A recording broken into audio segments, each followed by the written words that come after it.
Welcome, in front of me is a BIGME HIBREAK, and today I will show you how you can import contacts from your SIM card to the device. So to get started, you'll want to open up the standalone contacts application and then click right here on these three bars and navigate to settings.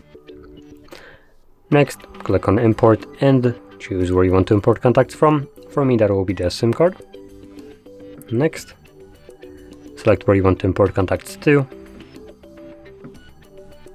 This will then show you all the contacts that are on your SIM card or selected storage.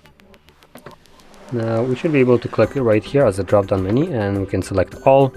For me that is only like 5 contacts, so I can just kind of individually tap on them, but if you have more than that, it might be easier for you to just select on the selected and then all, and maybe deselect contacts that you don't want, like so. Click on OK. And that's it, the contacts have been imported and you should now be able to see them in your list. So, if you found this very helpful, don't forget to hit like, subscribe, and thanks for watching.